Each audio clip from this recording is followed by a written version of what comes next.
Hi, it's Chris Titley here, and in this week's episode of Scoreboard, the podcast, I'm joined by Brad Thorpe, the inventor of ISOPHIT, all the way from Canada. Brad, thank you so much for being part of this series. Chris, I appreciate it, and it's great to connect finally. Absolutely. Now, ISOPHIT, before we get into the details of ISOPHIT, I'm interested to know how your 2025 has started. Man, I've had such a great year, to be honest. It's been fabulous. Normally, I'm on the road. So far this year, I've only managed to spend about a month away so far. But now, from now until the end of the year, I'm pretty much in and out of Canada until about December 15th. So I'll probably be gone for 8 months of the remaining months. And Brad, lots of travel. And Brad, we're on the Scoreboard podcast, and we've been interviewing athletes for about 40 odd episodes. And more recently, we've interviewed some CEOs of leagues and teams. And you are the first sports tech, sports enabler, sports stakeholder podcast. So congratulations. Thanks, buddy. I appreciate that. And we are talking ISOPHIT. So I would love to know all about ISOPHIT and how it fits into the sports ecosystem. Well, realistically, so ISOPHIT, what it is an immovable wall. I usually reference this as a fancy wall, but it's a motion restraint device that athletes across all spectrums of sport are gravitating to because it helps them not only improve performance, but it helps them, recover faster. It prevents them from getting injured as frequently, and it also, in the event that they are injured, it helps them recover a lot faster. So it kind of really is the ultimate performance tool. So we're very, very fortunate in that sense. And Brad, you are the inventor of ISOPHIT. I'm curious as to know your background and how this came about. So my background, I went to school for cardiovascular rehabilitation at a college in Toronto. And from there, just studied under some of the world's foremost experts in exercise science and sort of physical rehab. And from there, I had a couple of my clients walk in one day and say, "Hey, Brad, there's no wall space to do my prescribed isometrics at our local gym." And it was like, oh, okay. Well, so there was an immediate sort of problem, and we came up with a solution that allowed us to perform isometrics. So literally pushing into something that doesn't move in an open space. So what it did, it made something that traditionally, like sports performance coaches and athletes would find problematic in setting up because it takes too long to set up, so they'd lose interest. And we have a solution that allows you to do literally millions of exercises within seconds. It just basically is a motion restraint device, as I said. So you're pushing into an immovable object, and you just work around it. So a lot of stuff, when you look at resistance training, people forgot why they put like a dumbbell or a weight in their hand. They, in their brain, think it's to move the weight, as opposed to it's to resist the movement that they're trying to create. So it's a subtle nuance. But, so with the isometric space, we were very, very fortunate in the sense that because we were early adopters, we were managed to get, I think I'm up to 24 patents on the subject area. So we've got a lot of patents, which doesn't allow people to play in our sandbox, which is good and bad to some degree. So the concept to actual production, you want to take me back to those days, and I suppose the progress in terms of the ups and downs of the business. No, the ups and downs, it's daily. It's bipolar would be the best way to describe a day in my life. Some aspects are really good. Some aspects are really bad. It depends on whether we're talking about shipping, manufacturing, client fulfillment, client management. The beautiful thing is we're currently in about 40 countries, small footprint, but we have just under 1,000 of the coolest clients you'd ever dream of. And that ranges from teams across like the NBA, the NHL, Major League Baseball now, the NFL over in North America, getting well adopted into the European sort of sport leagues and stuff like that as well. And also now branching out down into Australia. But each day is something uniquely interesting. We moved our manufacturing over to China in 2023, so just about a year and a half ago. And it's been nothing but absolutely fabulous.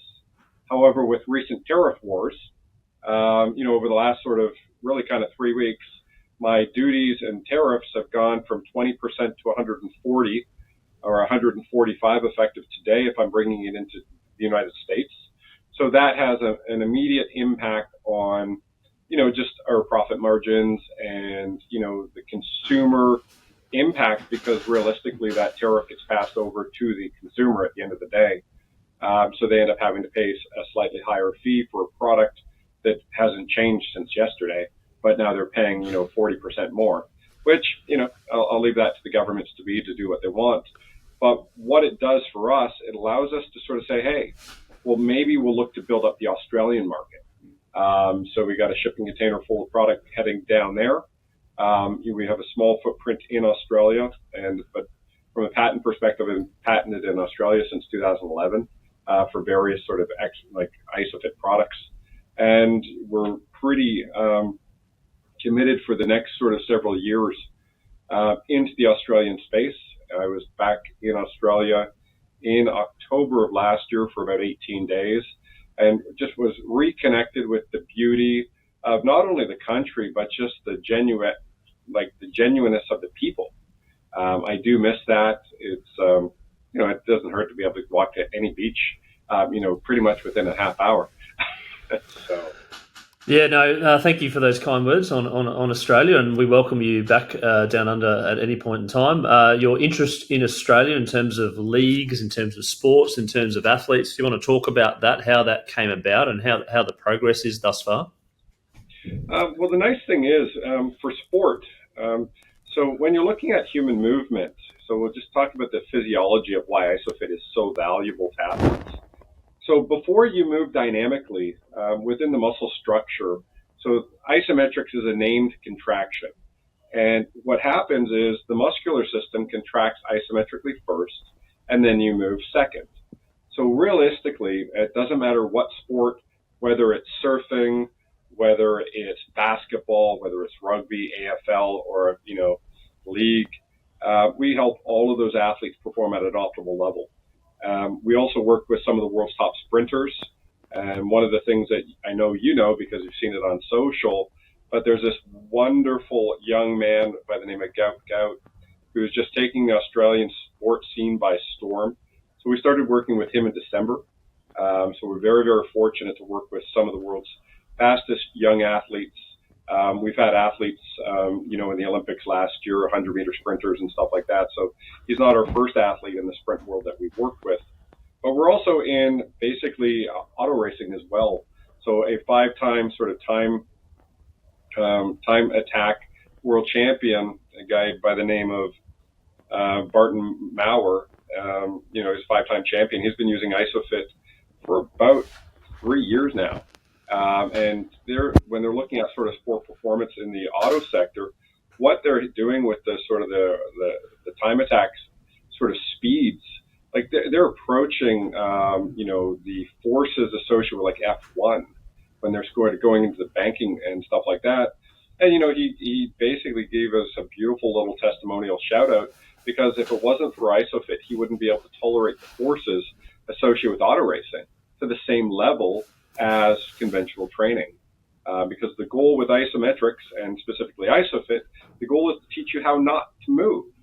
And when you look at things like ACL injuries, they are a response to the body moving on a fixed lower limb. So with Australia currently having to be honest, it's an epidemic of ACL injuries in youth sport, I believe we can eradicate many of those unnecessary injuries just by changing how individuals approach training, both from an athlete perspective as well as a strength and conditioning coach perspective. And that's simply by adding isometrics. And we see that across the board with our athletes that we work with. And, as I said, we have just under 1,000 of the coolest clients. And a lot of people, they don't think, well, it's only 1,000. That's not that many. But we're with the U.S. Army. We're with the FBI. As I said, we're with a whole bunch of these pro teams. So a lot of our clients, when you look at the cascading effect, have tens of thousands of people underneath them, using our product and stuff like that. So it is quite, self-fulfilling, to be honest. Yeah, we're very excited about Gout Gout and the Nationals in Perth over the weekend. Some unbelievable times. There's a little bit of wind adjustments that didn't make them recorded as official times, etc., or records, etc. But yeah, super excited being from Brisbane here to see this 17-year-old sensation take the world by storm, and hopefully ISOPHIT continues to play a role in his progress. I hope so. I mean, we got Brisbane 2032 coming up, right? So, the goal, and I'll speak for him and his team. My goal for him is to set the world record well before Brisbane. Well, he's on that trajectory right now. We're talking LA 28, not Brisbane 32, but hopefully exactly, both. Exactly. Yeah. And I mean, the Australian sports scene it's on fire. I mean, you look at, obviously the world's talking about sprinting, but you got some of the best basketball players in the world now coming out of Australia. It's just, to be honest, it's fascinating. And as I mentioned, we're with 8 professional NBA teams as of now. So some of the Australians, that sort of play over in the NBA, some of them sort of use ISOPHIT that I'm aware of. With the Cleveland Cavaliers, I forget his name. It's Luke, I believe. Luke. Yeah, Luke Travers. He played a fair bit in the G League team, but also got a bit of time this year. Yeah, and obviously heading into the playoffs now, Cleveland, he might get a bit more airtime in the playoffs. Yeah.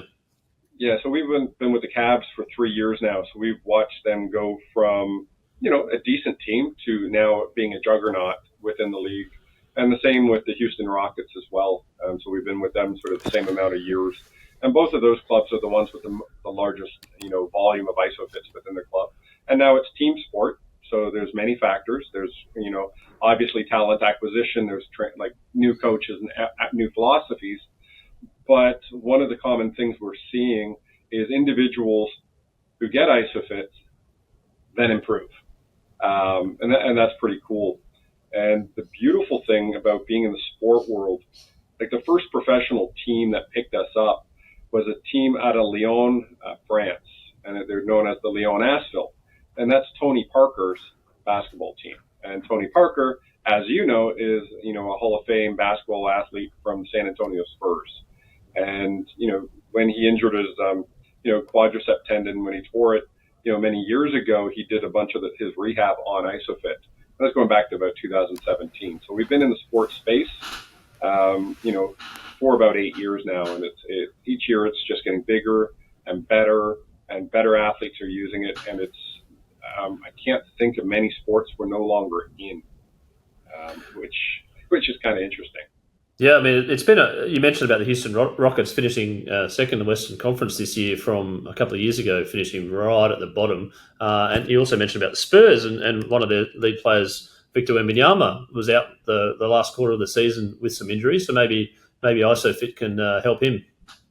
Well, the unfortunate part, so he wasn't injured per se. He had a blood clot, which is, so that was a little bit of a different scenario, and we were fortunate enough to be able to sort of work with and supply Team France for the Olympics. And so I know that Victor has used ISOPHIT in the past, with the Team France, as well as all the other team members and stuff like that. And with being sort of with the Lyon Asphalt since 2017, Victor sort of went through that organization when he was a youth athlete as well, and also played with them when they, was the last time they won the French championships? I believe they may have won it once since then. But yeah, he would probably have been about 16 or 17 or something before he got drafted at a very, very early age. Now, ISOPHIT, the use case, how do people baseline themselves? What exercises they do? Where do they get this information from? So with the programming that comes with the product, so we created a program called 30 and 30. So it's a great foundational program. So it's 30 isometrics exercises in 30 minutes. So you're looking at 10 exercises for your lower body, 10 for your core, 10 for your upper body. So it's kind of a generic program that allows athletes really to hone in on just generating force throughout their entire body. So a lot of people, what they do is they'll segment their training philosophy, and they're like, oh, we're going to do lower body one day, core the next day, upper body, another day.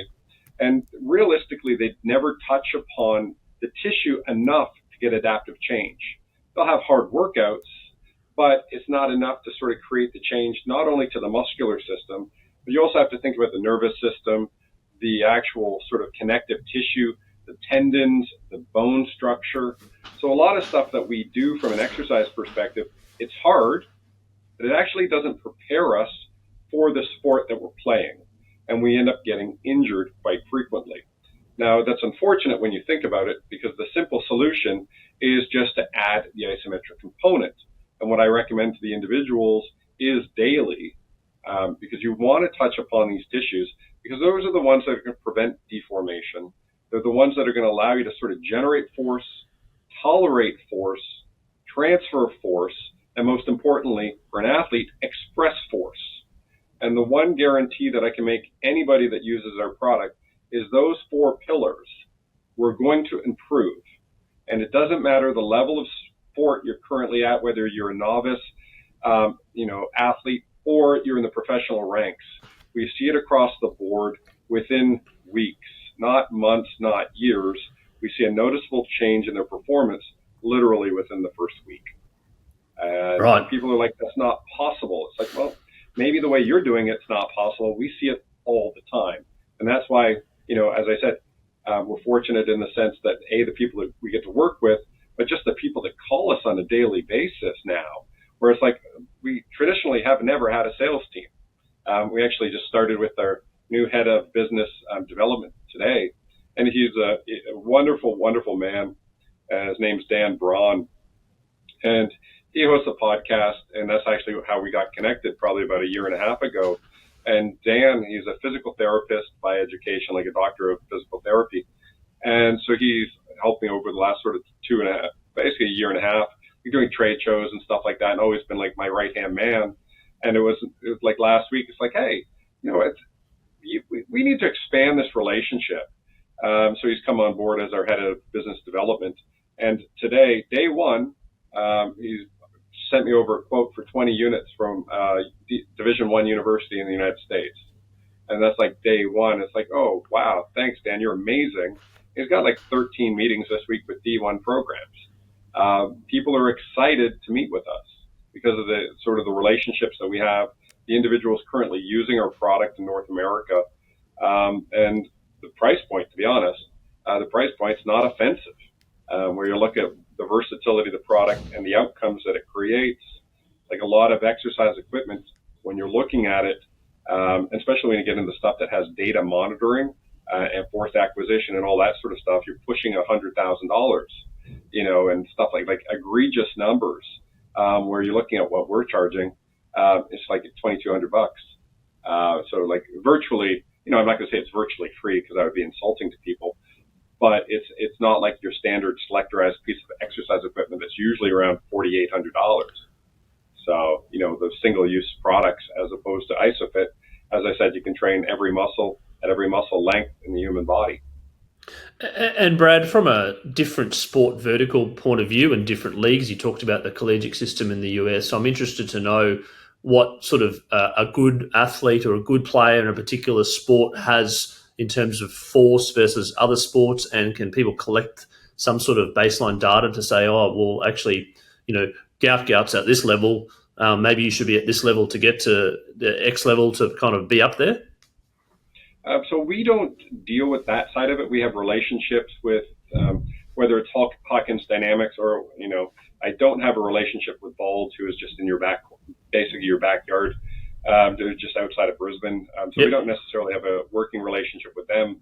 However, their products do easily act like they're applicable to ISOPHIT in the sense that we're a hardware company, and you can add their force plates onto the ISOPHIT. So we have a number of customers that we share. So they love using the Bald product with the ISOPHIT. So from a force data monitoring perspective, we don't really touch upon it.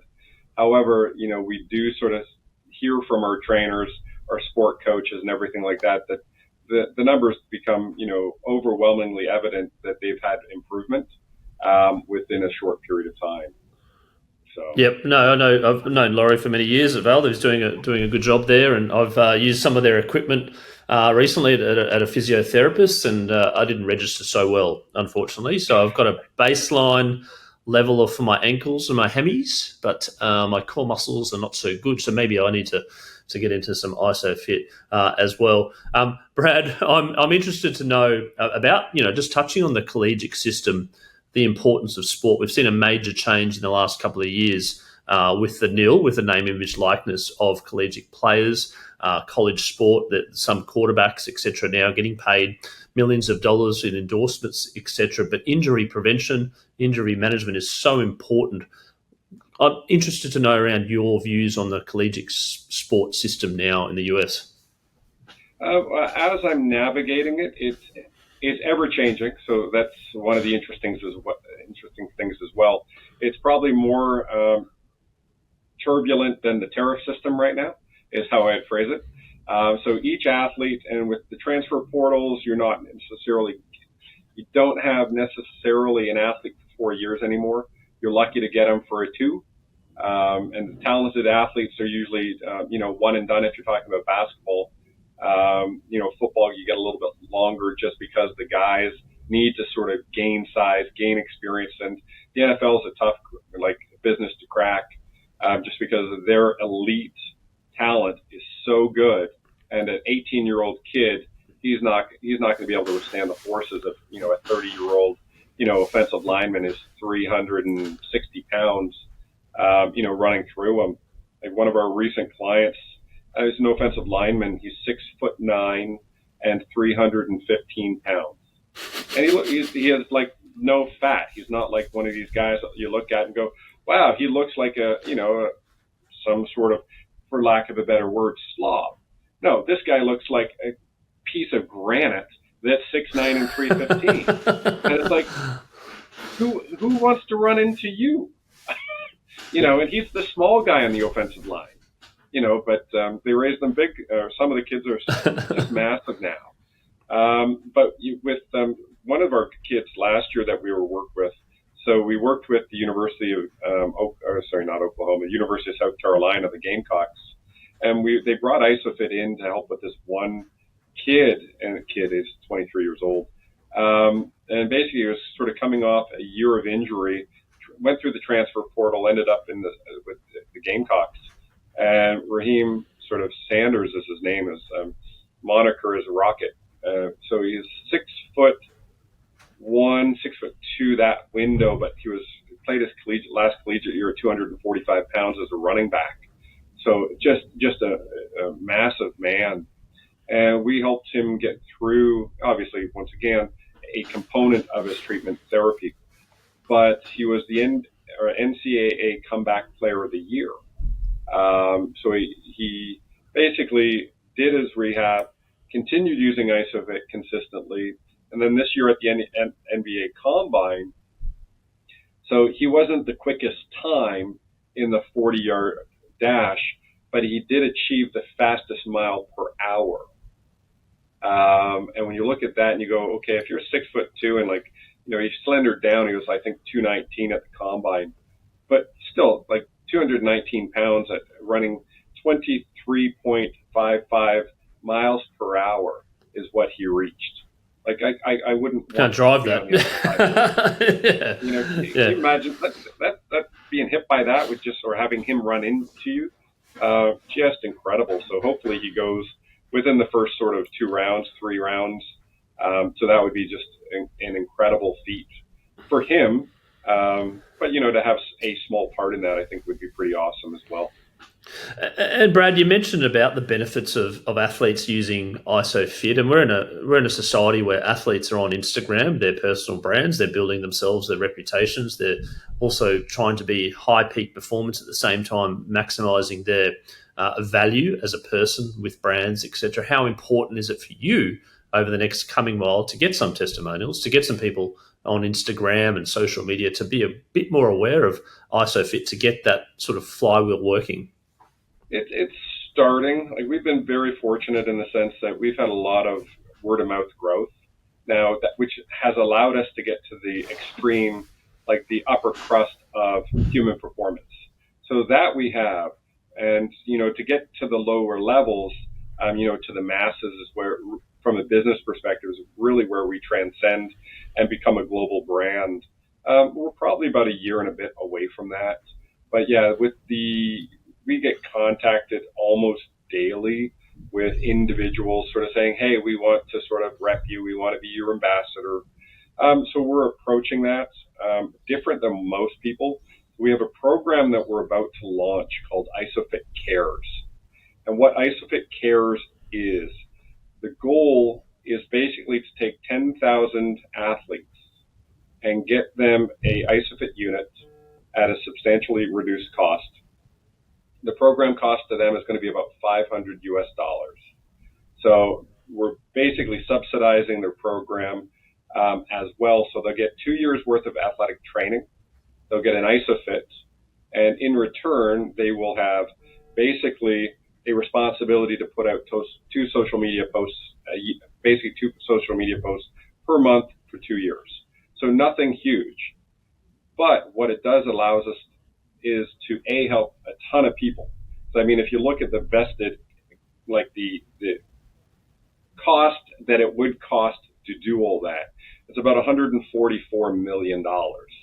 I don't have $144 million, but I can give away $144 million worth of value, and we can help these kids reduce their injury rates. We can help these kids improve their performance. And most importantly, we can help them make a ton of money through other people paying for them through their name, image, and likeness, right? Because at the end of the day, the thing that differentiates most great athletes from the person you've never heard of is injury. Right? That's true. It. Oh no, that's a great point. I think that's a fabulous way of explaining it, because there's people get cut short all the time. There's documentaries, and there's people you go, oh, they could have been and they never were because of an ACL or because of an Achilles, or ACL's very big in the AFL at the moment, as you mentioned before in Australia. It seems to be a bit of a pandemic, epidemic, or whatever you want to call it. It's brutal, and it's actually worse than you think of it. There's a 20-year longitudinal study that they just, I believe it was the Australian Institute of Sport, or one of the acclaimed sort of institutions you guys got down there. So they basically forecasted that by 2030, the rate of ACL injuries in Australia, and it was written in 2018, so we're going back a couple of years. So by 2030, the rate of injury in Australia would double, right? Which is just egregious on every level. Now that's a combination of new athletes coming in, athletes sort of looking at going, oh, I'm going to be the next great thing in this sport. So they now, instead of playing multiple sports, they're now sort of laser focused on one sport, which obviously isn't good for youth athletes. But the scariest part about their report was the highest growth rate or demographic for ACL injuries was adolescent kids, like little children between the ages of 5 and 14. Yeah, it's absolutely disgusting the way I look at it. Like, I look at that as child abuse. Because if you're a child and you have an ACL injury, let's say by the time you're 13, you've torn your ACL, you're 86% more likely to have a total knee replacement by the time you're 40. And that's not fun. That's not sport. That's not it's just abuse in my world. And obviously I have a strong opinion associated with that, because I don't think hurting kids, and that's not the goal. And let me be clear. That's not the goal of putting your kid in sport. However, what are we doing wrong that these kids are no longer prepared for this? Because this wasn't, like, I know, like when I was a kid, I knew 2 kids, maybe, all throughout high school that maybe tore their ACL. I was like, oh, what's that? Like, it was, like, I didn't even know what it was. Nowadays it's so commonplace that it's like, oh, you tore your ACL, oh, that's fine. Oh, you tore it again? Oh, that's good. Oh, you got at least 2 more before you're really bad off. And it's like, no, that's unacceptable. So in my world, anyways.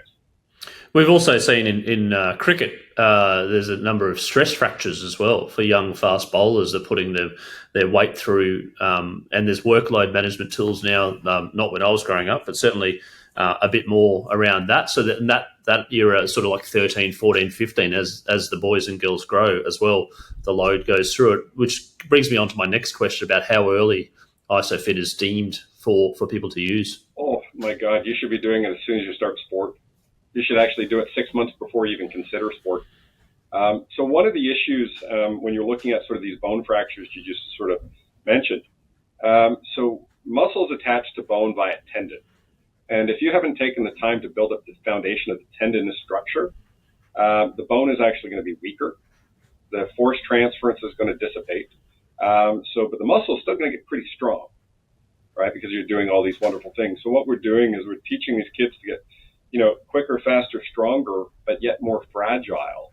And a lot of that just comes back to the methodologies of which we're using from a training perspective. I know this is not a popular comment among the sports world, but we're focused on mobility more so than we're focused on actually creating the strength to control the mobility. Once again, it's a subtle nuance, but every change of direction requires you to stop moving in the original direction, right? It's just simple physics. So if you have vector going in one way, and then you change director and have a new vector, where you sort of touch that second end the vector to the original vector, if you don't stop, you continue going through that way. And that's when you end up getting these sort of, non-contact ACL injuries. Or, if we stay on the bones sort of subject, if I'm rapidly rotating and I don't have that ability to control the actual spine structure, what will stop it is the bone structure of the vertebral body above it, right? Because you have these things that come off the back called your transverse processes. They kind of stick out the side, but you have a spinous process, and then you have all these little facet joints that just get jammed up. And when you start to do these things repeatedly at a young age, and specifically with youth athletes who aren't fully mature, so their bone structure is still adolescent, it's not fully formed, it's just going to basically break down. And one sport that's wickedly popular for that, obviously you mentioned cricket and fast bowling, so there's that, but tennis, the amount of young kids now that are having significant lumbar spine issues, where literally the vertebral bodies are starting to fracture, and they're 13, 14, 15-year-old kids. Once again, and it's just that quest for that $0 if you're in the U.S. Anywhere else, it's I'm going to put my kid through, and they're going to make so much money. It's one or two kids might get that, but 10,000 kids are going to be hospitalized. And it's to be honest, once again, it's just brutal. No, it's. I mean, I'm 44. Growing up, sport was, yes, you wanted to make it big and be a star, but it wasn't really for the fame and the money. It was more along the lines of, I want to play cricket for Australia because that would be the best, just to go out in front of 100,000 people and play cricket. It wasn't sort of I want to play cricket potentially. And I'm not saying that kids growing up are thinking about the money, but there's more fame and fortune with social media and types of content that people see and the various levels of excitement and branding and merchandising, and the money's obviously got a whole lot better. Now, in this podcast, I do have two questions that I ask guests, and we're on to the final two questions. And the first one is your scoreboard moment. And the scoreboard moment is about a moment in your life which is very, very clear, which may have pivoted the direction of your life, or it may have been something quite significant that you remember. It's almost like you took a photo or an Instagram at that time and forever you'll remember it. Brad, I'm interested to know what your scoreboard moment is. Literally walked up to a gentleman, and I was working at a gym when I was probably about 28 years old. I'm 51 now. His name's Grant Roebuck, and he just sold his company for something like $300 million. So not chump change. And I'm going to value his opinion. And so we got talking, and Grant he looks at me and goes, "Hey, Brad, so what do you want to do when you grow up?" I'm 28 years old. I'm a personal trainer in Toronto. And, it came up with the idea. It's hey, I want to open my own gym. He's like, "That's great. Why would I leave this gym to go to your gym?" And it was probably the most eye-opening question I've ever been asked in my life. And after literally a couple minutes of pondering, and he's just looking at me like, "Oh, he's actually really thinking about this." And I came up, "Well, because I'm a nice guy." He's like, "Well, you are a nice guy, but you need to go differentiate yourself. I'm not going to uproot my routine to go to your gym because you're a nice guy. So how about you go differentiate yourself?" And that started me on this little quest. So that was, call it, part one. So I studied under the world's foremost expert in exercise mechanics. I got some certifications in a form of therapy called muscle activation techniques, which at the time, and we're going back to 2002 through, is when I started both of these programs, finished both of them about 2006. So at that point, I was the 21st person in the world with my dual designations. So that was kind of cool. I got to study with some of the world's elite strength coaches and performance experts. So that was defining from an identity perspective, pat myself on the back. I did this. I achieved this. But a couple of years later, one of the things that I was sort of struggling with personally, I was diagnosed with hypertension or high blood pressure when I was 19 years of age. And for 14 years, I was struggling. Went to school for cardiovascular rehabilitation, as I mentioned. I was struggling with hypertension myself, couldn't resolve it, wasn't going to take medication because they said the exit strategy was you'd be on this for life. So that was I'm not a fan of pharmaceuticals personally. Obviously, they help people, but for myself, not a chance. In 2007, I heard about a study that said isometrics was good for lowering blood pressure. And historically, they would say it was contraindicated if you had hypertension. Do not do isometrics because it increased your likelihood of a stroke or a heart attack. So I didn't do it for me. We used it for neuromuscular re-education for injured patients and clients that I was dealing with. We used it for sport performance, but for myself, didn't touch it. Heard about this one study, and it was a local to Toronto, so McMaster University, and they prescribed basically 24 minutes of isometrics a week. So their protocol was basically squeeze a tennis ball, a grip strength dynamometer, but a tennis ball works. So to squeeze this dynamometer for 4 repetitions and hold each one at a modest effort for 2 minutes. I was like, so 8 minutes, 3 times a week. Cool, 24 minutes committed time. So I thought myself, being the smart genius guy I am, because I'm like this 21st person in the world with my designations, I was like, why don't I do 20 minutes a day? What could go wrong? I mean, I was told that it would lead to stroke and heart attack, but these guys are telling me different.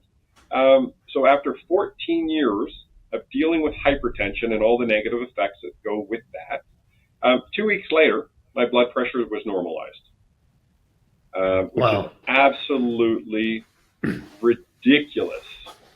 Now, interestingly, out of, I believe it's Southern Cross University, just by you not so far. Yep. There's this gentleman by the name of Neil Smart.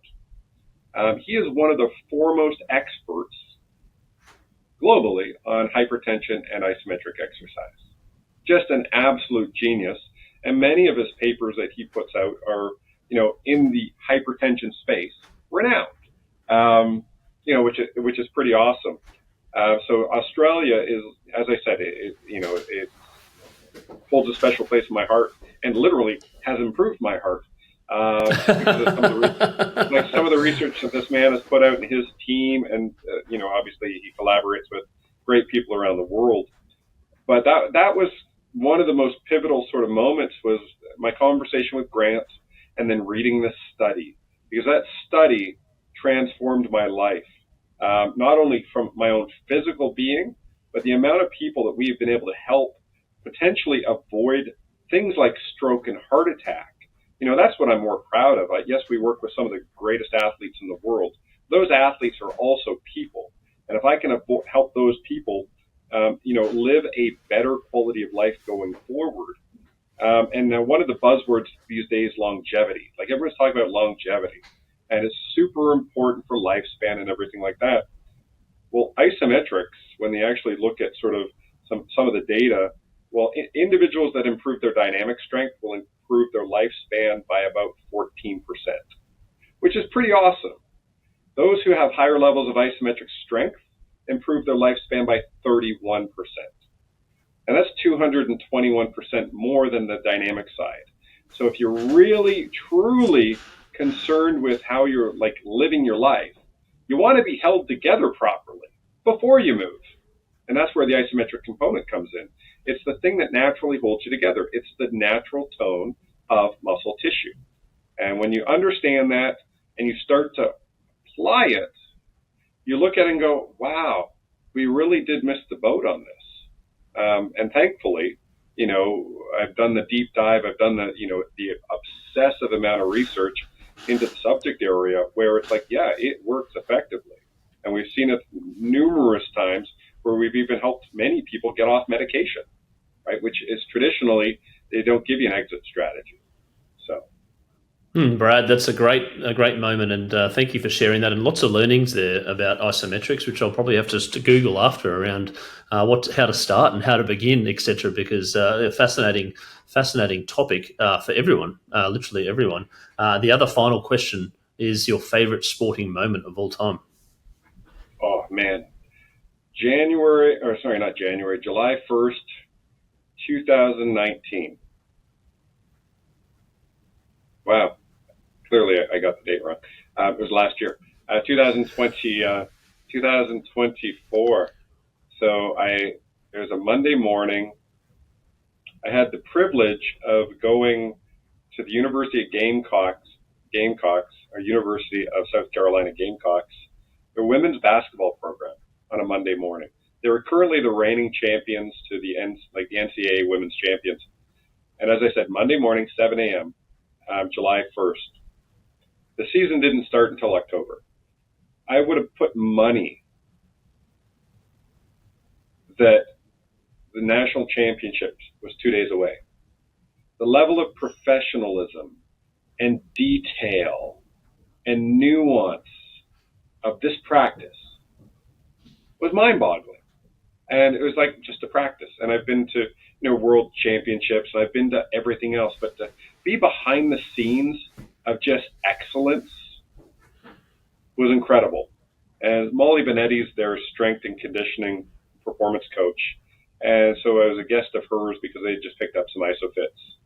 And we were doing sort of a 2-day sort of in-service education for their staff and, to showcase it to their athletes.